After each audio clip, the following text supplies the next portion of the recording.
Hi, Perceptive Readers, and welcome to Humanitarians Keep Your Humanity, Part 5B.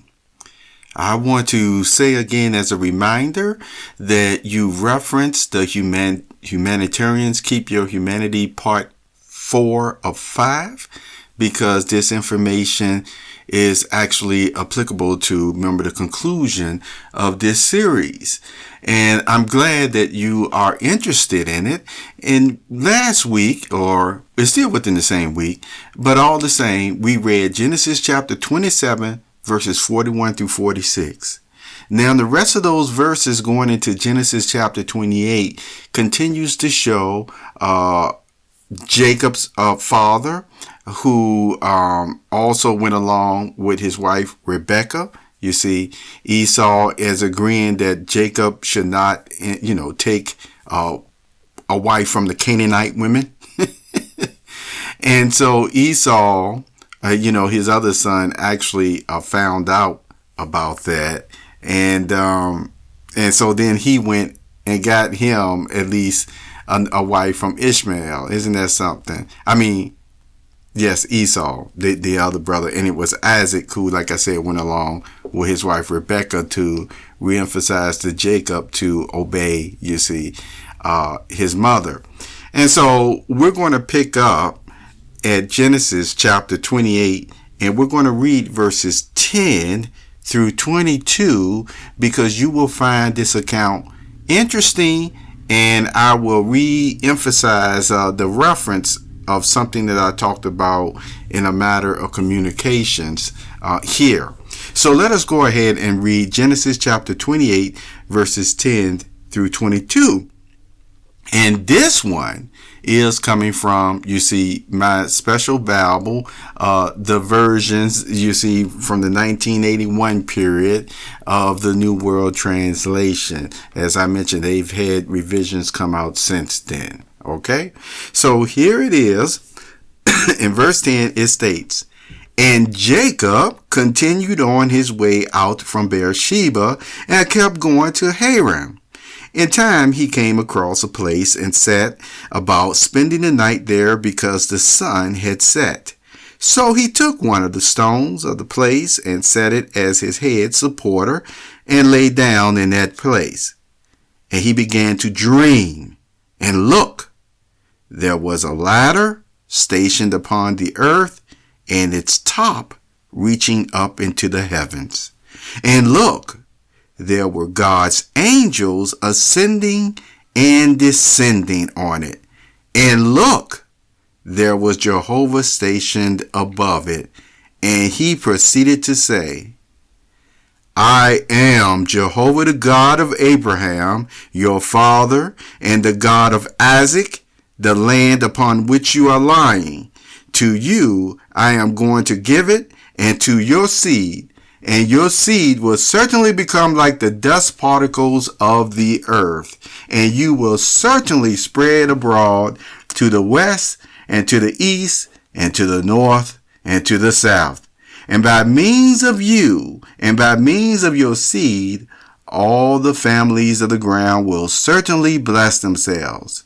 And here I am with you, and I will keep you in all the way you are going, and I will return you to this ground, because I am not going to leave you until I have actually done what I have spoken to you.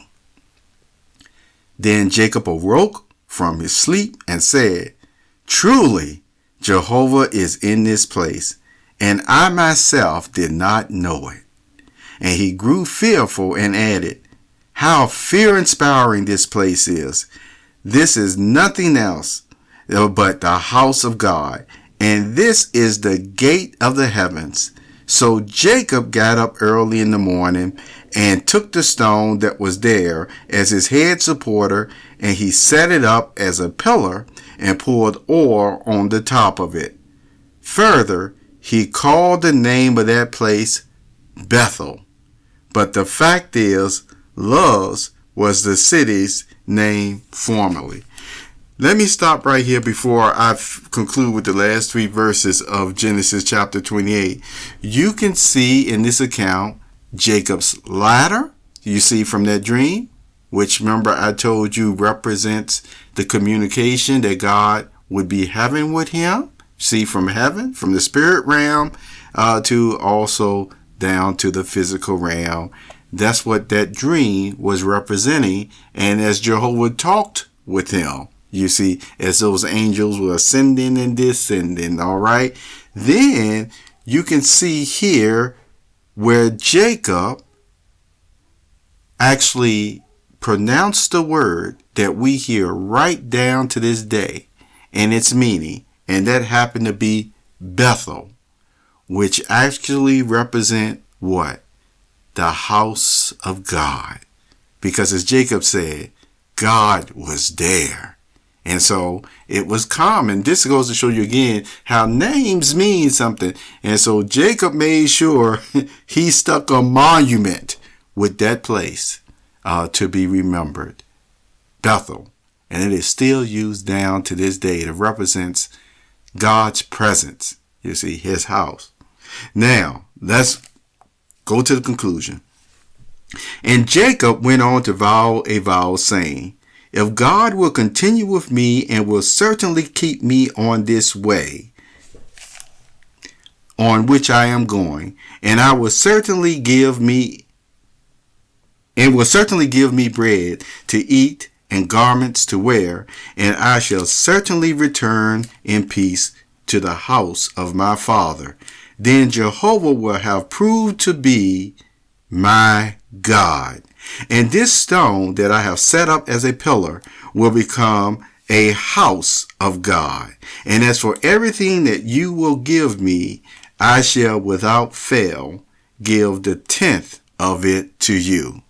So you see in these last few verses, not only did Jacob name the place, set up a monument, as you will, to say, hey, this is the house of God, but then what did he do? God had blessed him with wonderful communication and even told him he was going to bless him further. And know what? Jacob turned right back around and showed his appreciation. How? By saying he was going to give him a 10th of everything, see, that he had. And remember, I told you before, the way that God blessed these individuals and their families, especially, you see, when it was set up, when the tribes came out, the 12 tribes came out of Jacob, as his name was changed to Israel, but I don't want to get ahead of myself. But the whole point is, just think about it. It's like, if you had $1, okay, let's talk in our terms. If you had $1 and God said, I'm going to bless you, that means God made that $1 turn to either $10 or $100 or more. But see, I want to keep it in terms where you can really see just what of abundance that God will give you. So it's like God would turn that $1 to $10, and all Jacob was saying, I'm going to give you $1 back. So he still turned out, he was still being rich. And so the abundance was even bigger. But see, it's the same thing today when persons actually tithe and also give what they can, you see, towards God. It's an appreciation for how much he has given us in abundance. And so that's all I'm going to share with you today in this Humanitarians Part 5B, and then we will conclude, continue on in Part C. Have a very wonderful day, Perceptive Readers. Take care.